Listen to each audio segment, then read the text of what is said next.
Good evening. Welcome to Book Review.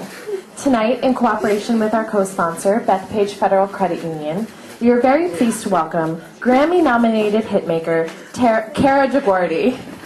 We all fell in love with Kara as a judge on the Fox television show American Idol. But what most people don't know is that as a savvy record executive, Kara has created songs for musical sensations such as Pink, Carrie Underwood, Britney Spears, and Gwen Stefani. She's here tonight to talk about her new memoir, A Helluva High Note, an intimate portrait of her life story, which includes experiences such as her struggle with stage fright, overcoming an eating disorder, and caring for her mother as she battled with cancer. Kara DioGuardi is a Grammy-nominated songwriter, record executive, and former American Idol judge. Her music has appeared on more than 159 million albums worldwide. She has received 15 BMI awards for co-writing the most performed songs on the radio and works at Warner Brothers Records, where she serves as an executive vice president of talent development and co-owns Art House Entertainment. Ladies and gentlemen, please join me in welcoming Kara DioGuardi.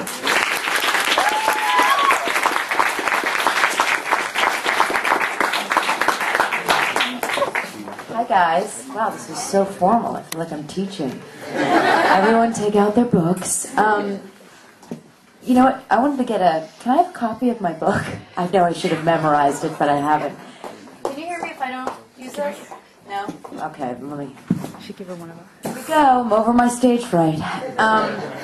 Thank you guys so much for coming here. It's so incredible to see that people care about this book and actually come out and support it. It was an incredible process for me, very cathartic, and I'm lucky that I am a songwriter, because as a songwriter you get to live in your truth. And for many years, when I was probably in my teens and my early 20s, I was trying to be someone I wasn't, trying to please my parents, be a lawyer, a doctor, something that was a acceptable profession. And when I finally decided to go into music and listen to what I really wanted to do, is when I started to heal myself and become the person I am today. And the thinking behind this book came out of some shows that I did at the end of Idol Season 9, which my manager forced me to do. And they were basically, I would go and sing songs that I'd co-written and tell the stories, the backstories behind these songs and why they were created. And I started to realize that these songs were really my autobiography. That every experience I'd been through, whether it was negative or positive, was revealed in these songs. And that I was so lucky to have met these artists that I could share my truth with. And in putting my truth out there, heal myself. There are some pretty heavy subjects in the book. As you know, I've talked about having an eating disorder, but who knew that that would come in handy when I met Pink and we wrote Sober. We both had something to pull upon. You know, in my past, I've definitely gotten myself into some not so great relationships that were probably fueled because I had had issues with molestation and things like that. But the good news is that in confronting them in your music and in putting them out there and being honest about it, you work through it and you become stronger and you become the person that, you know, hopefully I've become the person I am today by facing those fears and never letting anybody or anything keep me from my destiny. So if I can say one thing to everyone, is I hope that they're as fortunate as me to find a job that they love and that makes them feel good about themselves, because why should we feel bad about ourselves, right? So I'm going to read you a little portion of the book, which is kind of my favorite because I get to act like Simon Cowell, which is one of my favorite things to do now. And I'm also here to tell you that Kara is dead. My name's Kara, just so you know. Everybody always calls me Kara, and it's like it never ends. Kara. But I'm actually Kara. So I'm going to read you the introduction of my book, kind of in my voice, which if you read the book, it really is the way I speak. And as you know, I'm a New Yorker, so a hell of a high note, I think we all know what that means in New York. You know, it's got that kind of New York, a hell of a high note, which is sort of, damn, that was a crazy ride, but I'm also glad I did it. The fourth judge. When you say it out loud, it sounds completely harmless. like a fourth street, a fourth date, the fourth time. Little did I know that these 3 simple words, yes, I counted right this time, would shake up my behind-the-scenes life in such a remarkable, exhilarating, but mostly gut-wrenching way. It was first relayed to me that American Idol was looking for a 4th judge when I was in my agent's office. How ridiculously Hollywood does that sound? And he closed the door to say, I've put you on a short list to be the 4th judge on American Idol. I looked at him completely confused, then smiled as if he had told a good joke. Was he serious? What are you talking about? Why do they need a 4th judge? I asked. America, understandably, would soon be asking the same question. Why fix something that wasn't broken? The show's ratings were phenomenal, and everyone loved the judges. I should have known right then that there would be problems. Looking back, I was naive to think that the proposition of Idol, with all its cachet and promise of celebrity, wasn't more like having a fully loaded gun propped in my mouth and ready to go off at any time. I left the office not even considering the possibility that I'd ever be asked to join the famous judging panel. I was incredibly nonchalant about it all because, truth be told, I had probably only watched 1 full episode before that day.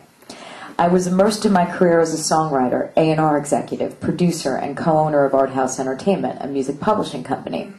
I never had time for television other than episodes of Law & Order. I'm obsessed with Sam Waterston and love to watch him take those creeps down.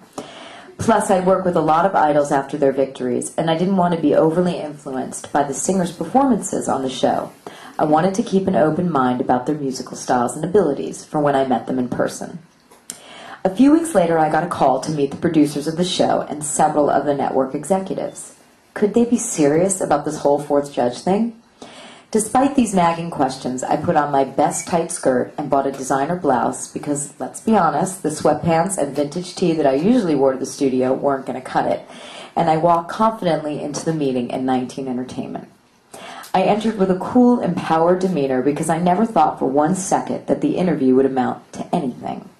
The one familiar face I saw was Simon Fuller's. He's the powerhouse behind Idol, the owner of 19 Entertainment, which looks after many of the contestants, including some who have earned the Idol title. He's also the manager for celebrity talents like Spice Girls, Victoria, and David Beckham, to name a few. Talk about an entertainment mogul. Since I had briefly been in the band Platinum Weird with Fuller's client Dave Stewart, he had to have known about the duo's failure, and maybe even about my brief stint on The One, an ABC music show in 2007 that garnered the lowest debut ratings that season and was yanked off the air.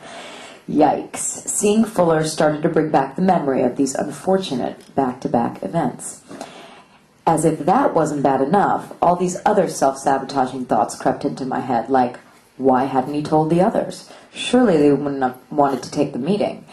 I became painfully self-conscious. I didn't look anything like a star, but as I know now, nobody does until the stylist put £1 million of makeup on you and tease your hair to the high heaven. As you can imagine, it was an intense meeting. Nobody really spoke too much, which made me talk even more, a nasty little habit that reared its ugly head whenever I was nervous, and would later make Simon Cowell want to duct tape my mouth shut. Then we got to the subject of the past season. Crap. I never watched it. Who is Carly Smithson, Michael Johns, and the guy with the dreads? Help, I thought. Do I BS my way through this interview or be honest with them? I chose honesty, and I think they liked that I had the balls to admit I had never watched a full season of the biggest show on American television. I walked out of the meeting feeling flattered that they had even thought of me, and believed that the chances were slim to none that I would get the gig. I was also sworn to secrecy and told that if I so much as mentioned the meeting or the fact that they were looking for a 4th judge to anyone, I would be out of the running. In addition, I imagined I'd never get to work with an Idol contestant again. Lucky for them, I was good at keeping secrets. I must have done something right during that initial interview because a few weeks later I was en route to London to speak with Simon Cowell. Entering the BMG Music Building that day felt like being 21 all over again and playing my demo tape for someone who could potentially give me my first record deal. He could put me on the biggest show in America, which in my mind was like winning the lottery, or he could throw me back into my life as a songwriter, which at the time was starting to feel like SEX in the missionary position. I was weary from the long flight, but had arrived prepared. I studied the entire prior season and had come to understand why America loved to hate Simon so much, while secretly wanting to be just like him. I felt that way too, especially after watching countless hours of American Idol's past auditions on YouTube. He was one of those bad boys you dated in college who had a wicked sense of humor and looked great on paper. You know, one of those guys you thought would eventually change his naughty ways. But that wasn't very likely in this case, considering that those ways made Simon $50 million a year. Man boobs or not, this guy was a serious star. "Hello, Cara," he said, puffing on a Newport menthol. The moment I entered his London office in the BMJ building is when the correct pronunciation of my name went out the window. I don't even think he knew my last name. Thank God. Can you imagine what he would have done with that? In his defense, I have never met a Brit who didn't call me Cara. They never get that first A right. "Darling, sit down." This guy was good, and he smoked, which gave me my first line. "Hey, can I bum a cigarette?" I asked. "Of course you can," he replied. He made me want to smoke. Not a good sign. What was even worse was that the cigarettes were menthol, and I immediately got a head rush. The conversation started with us wondering how we had never met, and him telling me how much he loved the song Spinning Around, which I had co-written with Paula Abdul. In fact, it was used on Pop Idol, the British precursor to American Idol. Apparently, when the producers saw Paula's name on the credits, they thought of her for Idol. Wow. Could our song have had something to do with her getting the gig? I thought, still dizzy from the minty tobacco.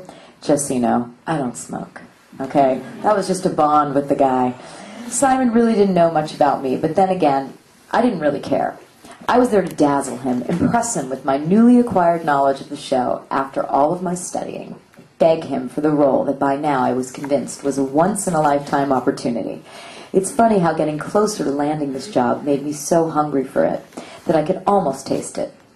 I tried to make myself look like a star that day, spending a good 20 minutes on my face, instead of applying the usual 2 strokes of mascara at the first red light while driving, and 1 stroke of lipstick at the next. I remember having a big zit and wanting to angle myself so that he wouldn't see it. I swear I saw his eye brush over it quickly. I think he called me cute at one point, which, by the way, I didn't take as a compliment. What was I, a puppy? "Well, Cara, I'm glad we met, blah, blah, blah, blah, and I'll see you in August." Wait. What? That's it? No interview? All he said was, "You have good energy and I think you'll be great for the show." You've got to be kidding me. I traveled 6 hours the day before my best friend's wedding weekend, and that's it? But I got the gig. I wanted to scream and shout and text just about everyone I knew right then and there. Of course I played it cool instead.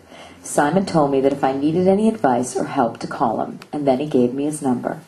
And just like that, at approximately 4:40 London time, on June 25th, 2008, I became Cara, the polarizing 4th judge on American Idol.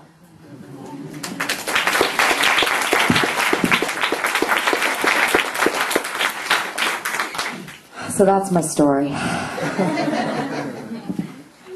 I love to play him in my book, because I remember it was, "Hello, Cara." He was just so fabulous and dignified, and I just was looking at him like, "Please, give me this job. I can do it." But, you know, what was great about him is he kind of tortured me season 8. You know, I was Italian, I don't speak in sound bites, I'd never been on television, I had no TV background, I didn't know a cameraman from an edit guy to a post-production guy. I had stage fright, I was freaking out that first season, and he probably was just like, "Are you kidding me? Do I have to deal with this after 8 seasons?" So I can only imagine from his perspective. But by season 9, he definitely started to respect me, and I found my groove, and I feel like I did help some of those contestants and gave them some pretty good constructive criticism. And all in all, I have to say, I have nothing but love for American Idol. It made me face one of my greatest fears, and it's made me stronger and better as a person. And for that, I will be eternally grateful. So do you guys have any questions or anything about... Hi. Hi. It surprises me that you hint at being, shall we say, not as confident as you should be. I have a list that I keep that means only to me something at all. And that is the top 12 dozen women in the world, and you're one of them.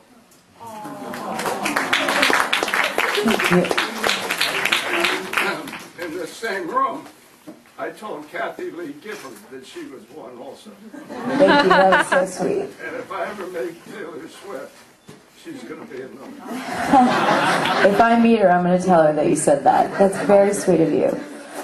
It's very sweet. Thank you. Of all the people that you've worked with, is there one that kind of sticks out that you really enjoyed working with and or you'd want to work with? You know, before I answer that question, I have to give that guy a hug. Hold on. No, this was just a plot to get out. Smart man. Yes, you are. Wow. That was very sweet. All right, well, I would say Pink was probably one of my favorite sessions. It's one of those times in your life where you go, wow, why would I ever get in a room with anyone who doesn't inspire me the way you do? Well, the reason is because there aren't that many artists out there that are as inspiring as she is. She has this way of just being so honest and telling her truth and not making excuses for it. And I think that's why she's so relevant today, is that she doesn't hide and she doesn't worry about what other people think. And I think I learned a lesson from her in that day, and that's when I wrote this book, I tried to be as honest as I could and as scary as that was, because if you don't go there as a writer, how are you going to ever affect anybody? People want the truth. They respond to the truth. And she has a knack for that. On top of that, she is one of the best writers I've ever worked with and one of the best vocalists. She sang the song Sober in 3 takes. And every single person in that room, their mouth was just like hanging open. And we were jumping up and down, high-fiving each other, and she was like, what's wrong with you people? Like, what's all this commotion? I do this every day. She doesn't even realize how amazing she is. So I would say that was one of my favorite co-writing sessions. And I know the song's called Sober, but I was anything but sober when we wrote that. Hi. How are you? Good. Good. I listened to the whole audiobook yesterday. It's Wow. awesome. Thank you so much. I am lucky enough to know how amazing you are Oh, in sweet. person, and now after reading the book, I think you're just even more amazing. And I Oh, respect and thank you. admire you so much. Thank you Even so more much. than I did. I love to always see you. It's like one of my best fans. I feel like if I went to Austria, I'd be like, oh, there you are. I could go anywhere. It's awesome. So, well, I have a ton of questions, but I'll limit it. The Ashley Simpson part of the book, where you were saying that you were like all pissed off that you weren't on the MTV Yeah. show. Do you know that you actually are on the MTV show? I have it. You do? I thought it was just my knee. No, Really? I could show it to you later. Oh, well, I better see that then. I got to rewrite the book. I thought it was my knee. No, you're on it. Where You're did- writing the song, and yeah, Really? yes. All right, I got to see this, because then maybe I jumped the gun and saw one part and then just got upset with the artist and called my lawyer just like a fiery Italian. I don't know. I got to see that. Can I also ask why I'm not sitting in the VIP section of the Highline Ballroom right now? I don't know, but I'll make sure that happens. I have your email, I think, but you give it to me again. Okay. Well, I mean, I have a ticket, but All right, we'll make that happen. why did the contest get postponed? Oh, just because with all this touring, I couldn't have done it. There's no way. There's no way. You know, doing a book tour it's almost as intense as being introduced on American Idol. So you just, you're up at 4 in the morning, you go to bed at 10. I would have been like dying on that stage. But now I got to see this Ashley thing. I'll show it to you. Maybe it was on another episode. I don't know. We'll look at it. Maybe, yeah. Okay. Hi. Has being on American Idol changed you as a songwriter at all? Has it changed me? Well, I'm doing a lot more country writing. Been doing a lot more country writing and stuff with Carrie. Country fans, huh? Yeah. I think that sometimes it's hard for me to be in the pop market today just because, I'm 40 now. I ain't shorty hanging out at the clubs. Like, it's not what I do. So it's hard for me to talk that jargon. So I really love country because you can still be a 40-year-old woman and relate, storylines that are a little bit more complex than pop today. So, I mean, I don't think that American Idol really has changed that. I think that, you know, I've just grown up a little bit, or a lot. Yeah. Do you have any advice for a songwriter who doesn't have a great voice, so I can't go out and present my songs myself? Yeah, I mean, find someone who does have a good voice. And, you know, you can write lines and music and give them lyrics and melody and say, you know, this is what it is. And even if you're not singing that well, if they're a good singer, they'll be able to hear where you're going. So I think part of how I got a lot of gigs in the beginning of my career was that I could sing. And producers liked that because we could have finished records. You know, I'd go in and by the end of the session, it would be done. It'd be like a record that they could sell. So I think it's really important to have someone who can help you realize your music. If that's not you, there are many people that you can find either on the internet. The internet's a great resource. You know, go to MySpace, go to YouTube, connect with other people in the area locally, write to your performing rights societies, BMI, ASCAP, CSAC, and find people that are in your, you know, your kind of where you're at, trying to break in and team up. Yeah. Hi. Hi. Can you speak to being a woman executive in the music industry?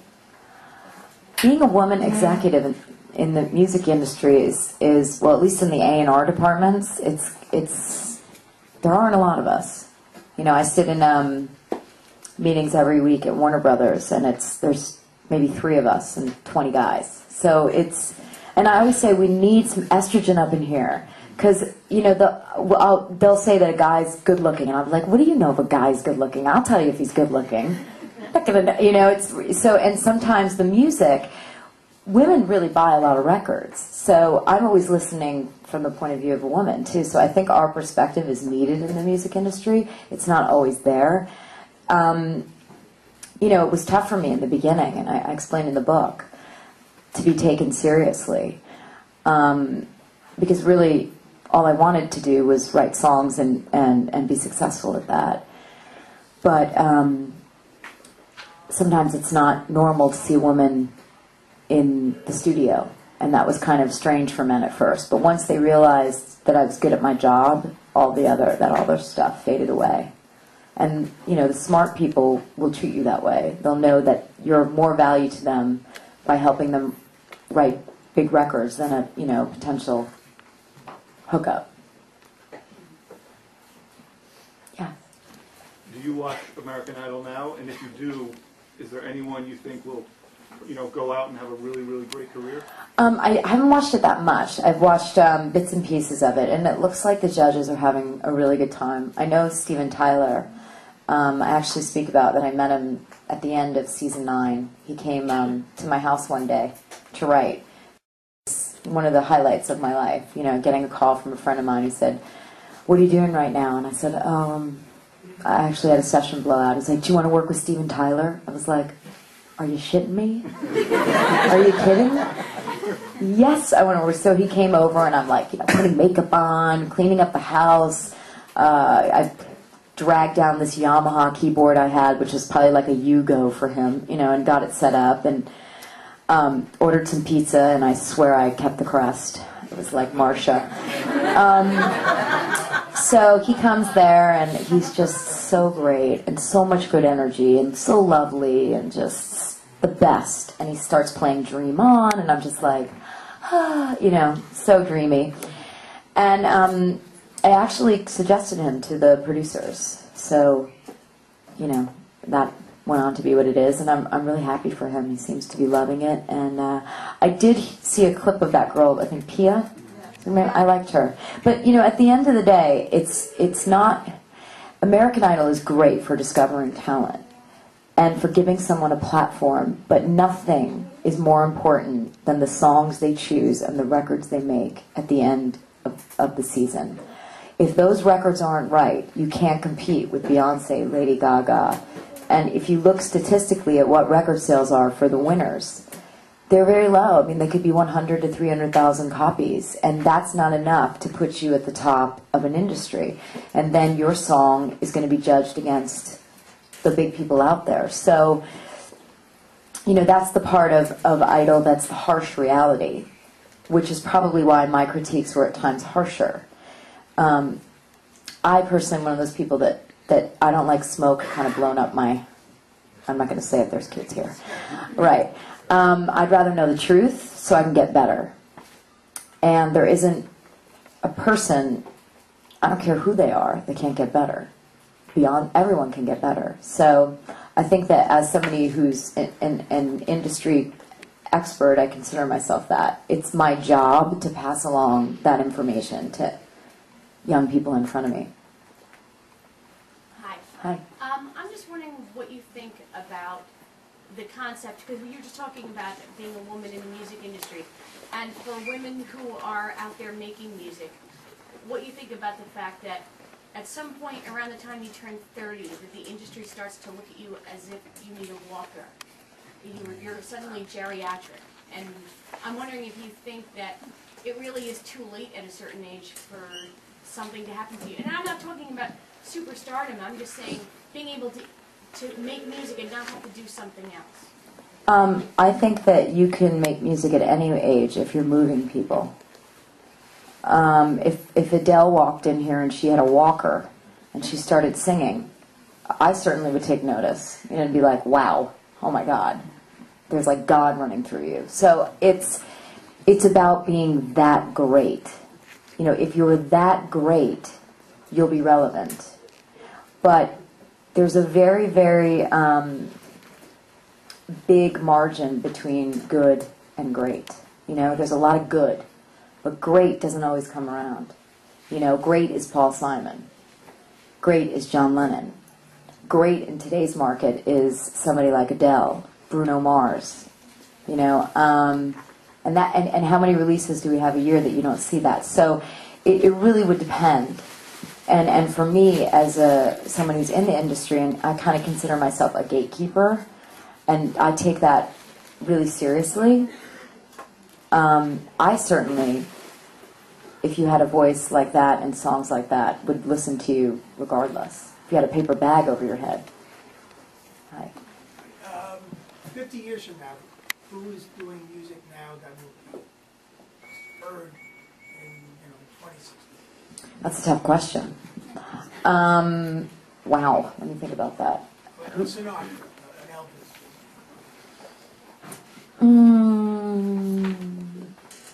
You know, I do think that somebody like a Bruno Mars has the potential to really carry through because of his songwriting.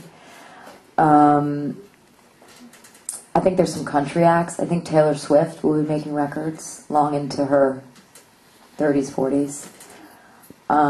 Some country artists that I see that from. In the pop market, I mean, when you're talking pure pop, you know, I think about Katy Perry. I wonder, because she's just such an incredible songwriter, but I wonder how she develops her career. And I think it's going to be different to what we're used to.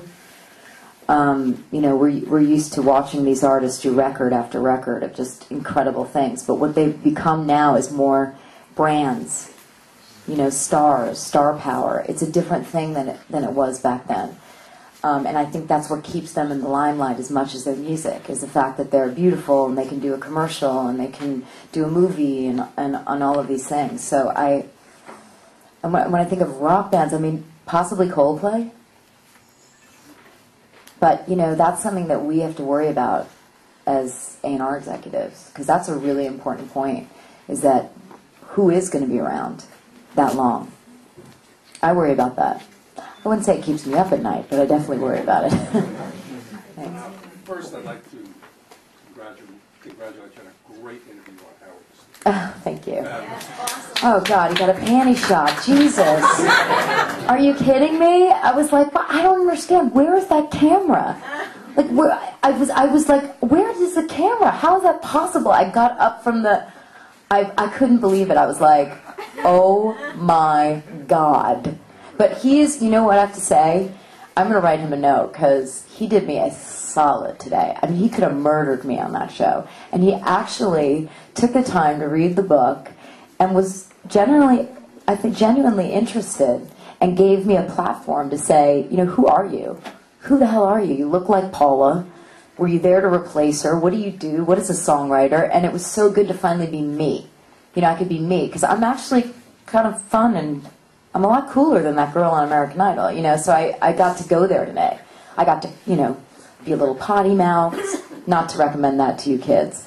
But, you know, I got to be me, and I feel like I haven't been able to be me completely. It was a great interview, but in view of what apparently happened this season with the voting, and so many people are upset with what happened with Thea. Right. I'm wondering if you think that maybe they should change the way the voting is done, have the judges have more input, limit the number of phone calls per phone number. Mm-hmm. I mean, you know, Ryan said 55 million calls. It probably came from 1 million people. So, right. Do you think they ought to change that to make it fair? You know, I can't really speak on the way that they count those votes, because I think if they change that, it may just open up a lot of other, you know, cans of worms. But I do think that what's so great is that so many people got so upset about it, which means that people care about this girl. And if you care about her, whether she's on American Idol or not, and she makes the right record, you're going to buy that record, and you're going to prove that no matter what happens on that show, talent will rise to the top, just like it did with Jennifer Hudson. So I actually think this is working for this girl and not against her, because I've heard more about Pia than I have about anything. I haven't heard one other contestant that I can really name their, you know, I may have seen clips, but all I've heard about is Pia, so I had to go check it out. And that is a great thing. That means people care about this girl. And actually, I'd rather be the underdog, because America loves an underdog. So if she makes the right record, she could blow them all out of the water and be like, see what's up? I got myself a hit record. She was on Dancing with the Stars yesterday. There you go. On Idol, she couldn't have done that. That's right. So it's a great platform for her. Yeah. Go ahead. I was about 21, 22. I was late. I started late. And the only reason I started writing is that I couldn't get anyone to give me songs. So I was like, all right, hit the keyboard. I'm going to have to do this now, you know? And then I actually fell in love with it, and it became kind of the best therapy I never paid for. You know? Right in the back, 1 second. Do I have a message? Oh, a method. I'd say my biggest method is to just come from my heart, you know, whatever I'm feeling. It's just a great way to go into a room and go, all right, what am I feeling? What are you feeling? And we try to figure out a common denominator, like a common place for where we're both at, and start from there. That's been the best way to write for me, is to really just open up and be honest with the artist I'm with, and hope that they've also experienced something similarly. And, you know, something that's great for someone your age is to have a journal and write what you feel and really understand what you're feeling. Because if you can do that at that age, that's going to help you so much. I think people are uncomfortable with how they feel. The good news is this generation and my generation, I think, are a lot more open about discussing what we've gone through. And in that, we heal and we get better. Go ahead. First, I love you. Like, everyone in my family met you except me. Like, everyone in my family met you. So we do have a question where it says, with Chris Allen and Adam Lambert, who thankfully forgave me for November. Yeah. Why? Because that song was really written for a girl, and when it, you know when people say that's not the right song. Well, that really applied to that song. If I played you my demo of it, it's not even that song. It's a different thing. So it just was a bad choice of them to pick for a winter song. And unfortunately, I think that those kids suffered. I mean, I could take the fall because, hell, another thing on season 8, just piling on up. But, you know, I felt bad for them because that wasn't fair for them. So, but they forgave me. They were like, yeah, don't worry about it. It's not your fault. What would you say for someone, I got asked to perform at Jones Beach, what would you say would be a good thing to help you with stage fright? Like, what helped you? Well, if I was my dad, I would ask you to come up here right now and sing for all of us.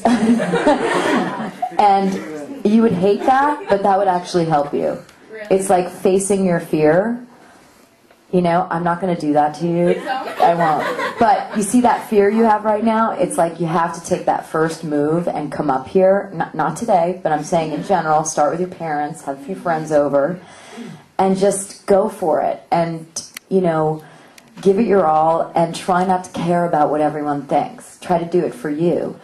And it's like flying. I've always had a fear of flying. And, you know, for me, I'd been in a few emergency landings. So when I started to fly again with my career, you know, 2 weeks before a flight, I would be like, oh God, you know. The more you do it, now I can get on the plane, it's like just before we take off and when we're landing. But I wouldn't be at that place if I didn't keep at it. You know, you got to face your fears. And, like, actually, that's what this book is more about than anything, facing your fears. And it's not about whether you're great or you get an A or you're perfect. It's about the fact that you did it, and you will feel really great that you did it. You're going to like yourself even more than you do today, just because you're like, damn, I'm great. I did that, and I was scared of it. 2 more. Okay. Do you want to pick them? Because then I feel bad. Then I'm like... Okay, the little girl in the pink in the back. Okay. What was it like being a judge on American Idol? Wow. Good question. Well, season 8, it was scary. I was really scared of live TV. I can remember the first shows where I was like, it was really good, Paula. Just wanted the camera off me, you know. As I mentioned, I had never been on TV, especially live TV, and I was kind of joining a group that was so well established and that people loved. And I think they positioned me as someone who was taking over Paula's position, which wasn't true, and nobody kind of knew who I was, so that was tough. But by season 9, I felt more comfortable. I was getting over my stage fright, and I really had fun with it. So I have to say, all in all, it was a great experience, and it's what you say about Pia. Thank God for the show, because it's gotten me where I am today. I've been able to put a face to songwriters and speak about this incredible group of people who never really get any recognition. And that makes me really happy. So it was great. The guy right there. Your father was a 2-term congressman. Is there anything that you've learned from your childhood or your past that helped you become the person you are today? Oh God, everything. I would say every bad thing that happened to me helped me become the person I am today. And, you know, there's 2 ways to handle stuff. You can either fight or you can stay in bed and just crawl under the covers. And I don't judge those people who do that, because I know that things that I've gone through are very difficult. But I am very lucky that, and I think a lot of it had to do with my father, that I was born with a fighter spirit. You know, I'm just a scrapper. You know, I figure it out. It's not fun, it's not easy, but that's my personality. And I think that's helped me a lot. I think most creative people are very sensitive. I know part of my family that was musical were very sensitive, and if you had told them something that was negative, it really shut them down. Somehow with me, I go, what? You don't think I can do this? Watch me. So I have that spirit in me, and I wish I could give that to everybody, because I think we do not need to have a little fighter in all of us. You know, that person that protects us when we want to tell ourselves that we're not good or we're not worth it. Someone who comes up and, you know, says, stop it, you're worth something. And I wish they taught you that in school. You know, how to protect yourself from yourself, so to speak. But yeah, my dad was huge in helping me be who I am today. And as much as I wanted to kill him for putting me on the spot, it got me ready for some really tough moments. And also how to be a diplomat. Politicians are the best at, you know, it had to diffuse those hard questions without going, what? You know, screaming at the, sometimes you just want to scream at whoever's asking you these horrible questions. You can't even believe that someone would actually straight face say that to you, but you just have to be like, okay, I'm going to take a deep breath before I answer you. Yeah. Okay. Yeah, oh, I don't know. I mean, I'll keep answering if you want. One more. Okay, you pick. You could be the bad girl. The woman right there. Yeah. Hi, Kara. Hi. It sounds like you have some kind of a spiritual practice, the way you speak about from your heart And would you be comfortable sharing that? Oh yeah, sure. I mean, I was raised Catholic. I wouldn't say that I'm a practicing Catholic. I would say that I believe in God. I pray. My last name actually means God protects. So it's Dio is God and Guardi is protects. I feel a definite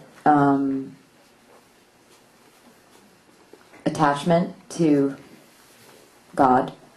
I don't judge who he is, and he's different for everybody. And it's kind of what keeps me going when I feel like I'm not really sure why this is happening. And the older I get, the more I realize that life is just this incredible journey, and we're almost like chess. It's a chess game. Sometimes you have to go through this terrible place in order to get over here, and then it all makes sense 10 years later, and you're like, oh my God, why did I get so worried about that? It was all going to work itself out. But you can only see that when you get to be a certain age. But I do believe that God has a huge hand in that. But I think it's a very personal thing for people. So I would say that I believe in God and I pray.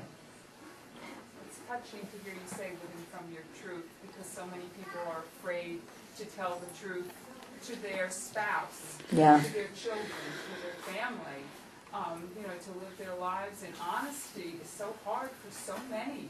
I know. And, I've come to learn that and practice it. And it changes your life. It changes your life. It does. I mean, even this book, it's like my dad and I are closer now because of the book. And it made me start to think, should we all write books? Is that, because people, when they read a book, when you tell somebody something, it can come off the wrong way. It can come off from a place of anger. It can come off from being hasty. But when you write a book, you write it and then you edit it and you go back and you refine it to a place where you're like, this is really what I meant. And when the person reads it, they're open to it. And they actually go, oh my God, I never saw it from where you were at. And it brings you closer. So I actually have so much to be thankful for about writing this book. Because I think my dad, my mother's not here, but my dad definitely is like, huh, wow, I didn't really know that about you. Or I didn't, you're kind of a lot more things than I thought. And that is really special when you can, at 40 years old, your father's 70, have that experience. It's like, wow, why didn't we do this 20 years ago?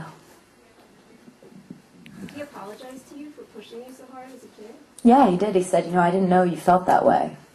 And I'm really sorry. And I said, well, don't be too sorry because it helped me. But, yeah, it wasn't fun. I mean, and you know what? We went to a USO luncheon yesterday between some stuff we were doing, and we just so happened to be at the Waldorf Astoria, where it was that he used to pitch me. And I looked up and he's like, look, remember you sang right there? And I was like, oh, God. Do you have to go back there? Because I remember the bathroom, because, I had to use the bathroom. I went in, and I remember being 13 years old and looking in the mirror and singing the song over and over and waiting for them to call me and just being, so nervous. And now I can walk in there, and it was so weird, because he's like, remember? And I'm like, God, I do. I'm also glad that's over. Thank you, guys. Thank